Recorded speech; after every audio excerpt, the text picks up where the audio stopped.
seated. Welcome home to St. Anne's.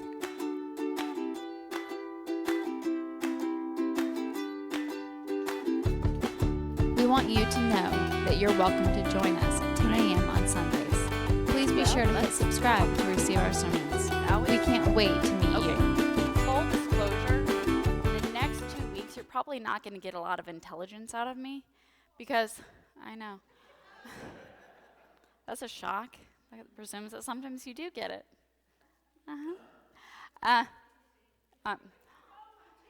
You know, when I can't sleep tonight because I'm crying, that's not true. I sleep very, very easily at night, free of guilt, shame, and anything else. It's a clear conscience that I have. Or I'm just exhausted. That works too. But, I mean, I'm just going to be real with you. I did diocesan council yesterday, and I know you guys know that I love a good meeting. I'm at my best in a meeting. And then next week, we have more meetings here, which we're hosting. So Sundays, I make no promises to you at all. I don't even know where my collar is. We're just going to go with, y'all have seen my, the stuff hanging in my office. Y'all know that I'm ordained, right? Okay, good. I mean, are you like, maybe? I don't know. Who are they letting in seminaries these days? Me, that's who. Suckers. That's true. You just pay. I did have a good t-shirt. Yes. I found a good t-shirt. Well, you guys know my t-shirt. This priest loves you. Okay, so here's the story. This has nothing to do with the sermon. We're just wasting time.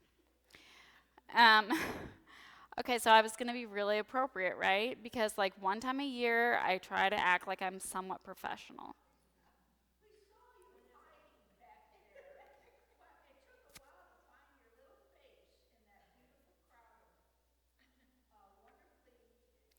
Appropriately dressed people.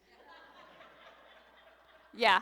So I was going to dress appropriately because it's a meeting, and I was like, the bishop's there, and I'm going to act like I know what I'm doing. Couldn't find my collar. Could not find it. I don't know if you guys know this, but my house is kind of a wreck right now. Y'all know, right? Okay. Couldn't find my collar. I was like, fine, whatever. I'm going to wear this t-shirt because, I try to be professional. God laughs. Here we are. So I got my sweet t-shirt on. I'm like, okay, we're going to make this work. It's fine. Starbucks didn't quite put the lid on my coffee. On my drive, coffee everywhere. Everywhere. And I was like, everyone's like, well, do you need to go home and change? And I was like, nah, this is just where we are right now. This is our life. This is what we're doing. It's fine. I smell delicious the whole day. I thought people were hugging me a little close, and now I kind of understand why. Okay, anyway, sermon. Should we preach a sermon today? Maybe? I don't know. We'll see. Let's talk about wisdom. That's the theme of the day. The theme of the day today is wisdom, and it's a tricky topic, and I don't feel like in our culture we really necessarily know what wisdom is. So we splash the word around. We sometimes tie it to age, and it's not. Biblically, there is no correlation between outliving your friends and being wise. Okay, there's just you got lucky. Your parents gave you good DNA, whatever. But really, wisdom is different. There's a biblical piece to it. And it's not tied to age, right? Because you've all been sitting with a 3-year-old who says something, and you're like, oh, whoa, that hit me. And it's because wisdom has a divine connection to it. I'm sitting because I tired, guys. Okay. So that's what I want us to think about today is sometimes we think wisdom and knowledge are the same thing. That wise people just know more. They have more experience. They just know more. No, not true at all. I go back to we've all had the interaction with a toddler who says something that blows you away. Because they see things and they recognize things that you and I miss. And I think it's one of the reasons that I think spending time with kids is so very, very, very important. And just spending time out in God's creation is really, really important, because you realize that knowledge is not wisdom. Knowing things is not wisdom. If that were the case, Google would have fixed all of our problems. I don't even know how people parented before Google, because I think they just made things up, to be honest with you. Because my kids will ask me a question. Random questions. Have you met my children? Have you? Okay. So random questions, like, how deep can a penguin dive? Random questions like that. And I really, truly think that before, my generation, y'all just made it up. But now you can Google it. And I'm like, I can tell you. I don't know, but we can find out. We will research this, and we will find that out for you. You're never going to remember. You're just trying to catch me while I was making dinner anyway. Don't even lie. But that's not wisdom. Knowing things is not wisdom. So what is wisdom? Because it's one of those things that you know it when you see it. You know it when you experience it, when you feel it, when you're in the presence of somebody who is truly deeply wise, or sometimes they're not truly deeply wise people. They just, at some point, said something that was truly deeply wise. Again, 3-year-olds. The vast majority of the time, you're like, you're not even fully human. But then sometimes they say something, you're like, okay, there's hope. So what is wisdom? I think it is this space for divine. Because sometimes when we're so busy trying to know things, or try to learn things and communicate things and find things, we box ourselves into a really, really tight space. We're busy trying to prove that we know things, right? We spend a lot of time trying to prove ourselves to other people. So much time. And when we're doing that, we box ourselves in. There's no space for wonder. There's no space for the divine to move and create in us something new. Wisdom is knowing that cluttering up your mind and your space with knowing stuff and being smarter than and better than and all that kicks God out.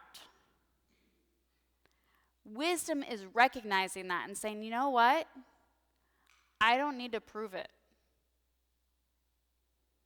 And that's okay. There is nothing that you and I need to prove. You want to know why? Because God got this. God got this. You and I have nothing to prove. Because there is no earning wisdom. There is no earning God's love. There's no earning. There's no proving. None of that really, truly matters. Because it's already there. God is already there. God's love is already there. Wisdom is available to us if we just give the space to receive it. If we're willing to open our ears and our hearts and our minds to something new and different, wisdom's there.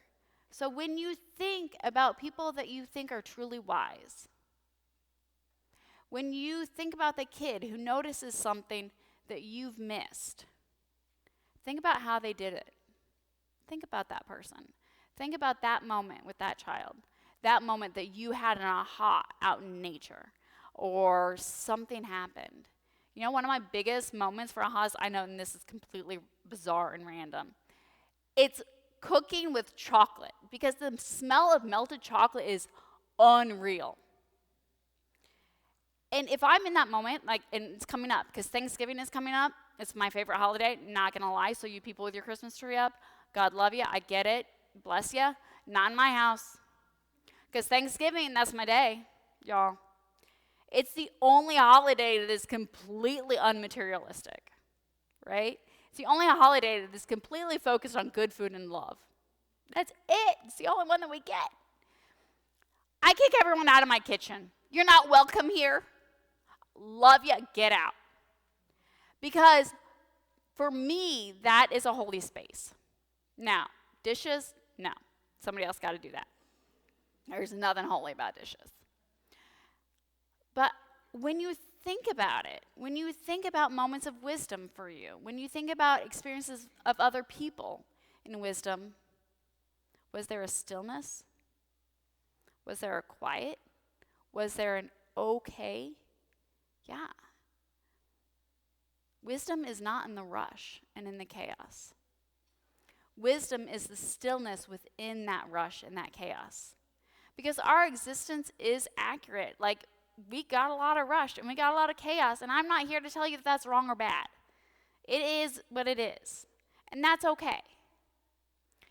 But within that chaos and that rush and that crazy, can you create space? Can you? The answer is yes, we can. We can. Sometimes it's hard to, and I get that it's hard to. Maybe it's when you're rushing your kids to their different practices and you stay in the car with your Kindle. That's okay. That's a space. Maybe it's when you're rushing to work, but you have a commute and you can turn off all of the noise and be in your commute. That's a space. I don't know where you can create space, but I promise you there is space for space. Space for space. It's fine. It's fine. It's a thing. So I invite you to find that space. I invite you, because that's what this is really about. Wisdom is really about giving God space, because God's there. God's always there. But sometimes we miss it because we're so busy. We're so frantic. And then we think that if I just Google it, if I just know more stuff, if I can prove to you that I'm smarter than you, I'm not, I promise. But if I can prove to you that I am, then maybe you'll be impressed, right? And then you'll think I'm wise. No.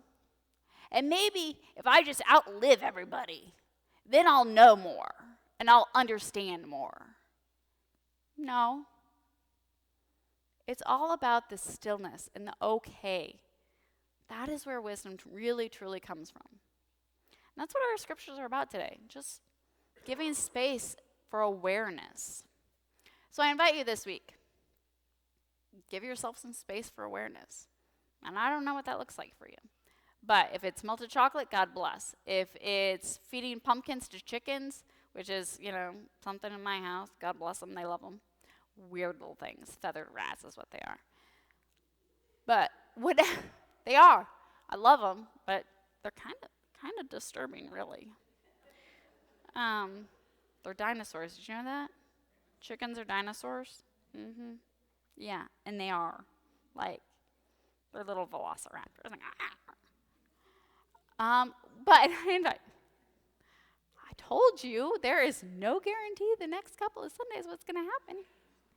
I recommend you take the next couple of Sundays off. That would be okay. I would understand. You got things to do.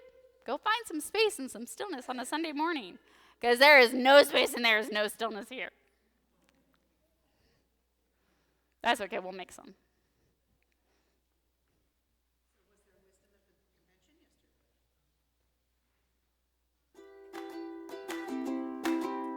We want you to know that you're welcome to join us at 10 a.m. on Sundays. Yeah, Please be sure to hit subscribe to receive our sermons.